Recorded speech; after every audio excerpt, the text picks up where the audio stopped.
Cars are getting uglier, and I'm sorry to have to say this, but I have been researching this quite a lot recently, and I believe this is the case. Now, if you look at some cars over the years, not to name any brands, but they've begun getting boxier, bigger grills, uglier, and a lot of people have been picking up on this. And is it a trend, or is it something that's being done on purpose?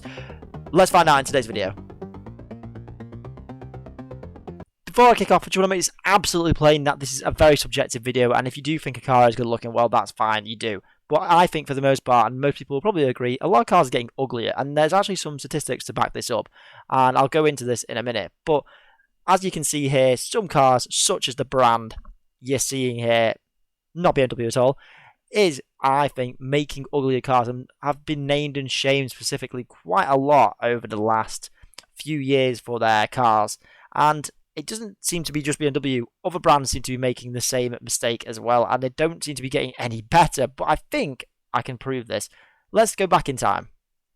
Going back to the 1960s and sort of after the war, there was a resurgence in a way that people lived, and it was a way that sort of expressed themselves. And as you can see, there were good cars and bad cars, but there was a style then, and it was more of a trend thing, if I'm honest. And as you can see, we had cars like the Jag E-Type, which is considered one of the best looking cars of its time. We've had many classic cars in this time as well, and I think there's a lot of questions online about why this is, and I think it's a lot to do with trends, which I think we can see.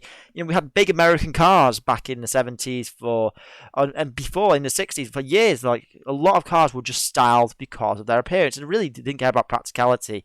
And then if you move forward into the 1980s and those sort of times, cars got quite boxy, and there was a video done by Donut Media on this, which is really interesting. I will definitely link it below. But cars got very boxy, and that's just the way the generation changed. Maybe it was due to the way we were living.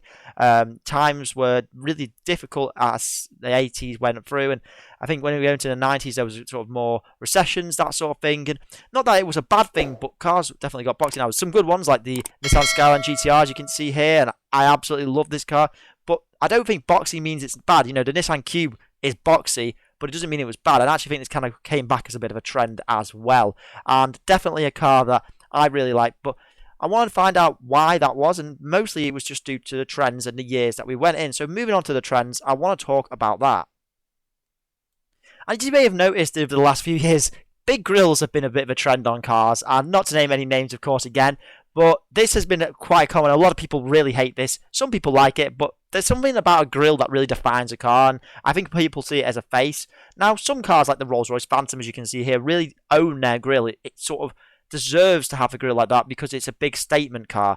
And other cars, as you've just seen, like the Toyota Corolla, just look daft, and particularly not naming BMW again, but they have been doing that a lot. Now, I'm starting to wonder if they're doing this in a case, not naming the big German brands, that they are doing this because we're actually getting to like these cars now, and maybe it's a statement. Maybe it's saying, I'm different and this is what we're about. And perhaps that's what they're doing, because BMW don't seem to be dropping in sales. They seem to be very popular, and a lot of people are still buying so many BMWs. But I do personally feel that they are getting uglier. I don't know whether that's just a case of they're doing that because it's, as you can see on the internet, everyone agrees it's just BMWs. Whether it's just a case of, is it where their cars are going to be more popular because of that? And do they just want to stand out maybe from the competitors? I don't know. That's probably a good thing, like Audi, BMW, and Mercedes. But that's definitely just not just me. Other brands are also doing it. There are some good cars as well, like the EVs that are coming out are specifically designed, like the Kia, the Rivian. These cars are electric, and going forward, I think electric cars is what I wanted to touch on. There are questionable situations where cars are having to change based on their technology that's in them and the way they drive. Or is it more aerodynamic? I'm not sure, but I definitely think there could be a lot more done in terms of how it's being created. I just think overall, if you look at the trend of cars, a lot more cars are SUVs and sort of smaller off-road cars now, and that requires bigger grills. And we're going into a future where we just want to be safer, sort of thing. So to summarise, I think from all the articles and sources that I've read, cars are definitely getting uglier, but there's a good reason that they might be getting prettier as well. I also found some really future cars that I'm looking forward to, such as the Nissan Z car. Past cars, looking back at the Alfa Romeo Competizione 8C, again, quite subjective with this one, but I do really think this one is a very good looking masterpiece, even though you could also argue it's ugly as well. And there's cars like that, which is fine.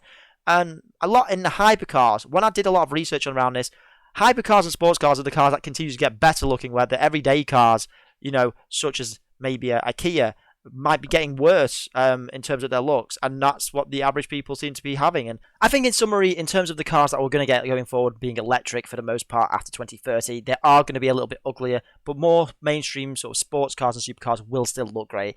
And you know what? That's fine. As long as we have a base where we can cover the planet, we'll still have really awesome cars that we can hark back to and still have our classics. I'm happy with that in a sense. Although there are some cars, such as this Genesis, where I'm not so sure they've got it spot on, but well, that remains to be seen. Thanks for watching. I'll see you soon.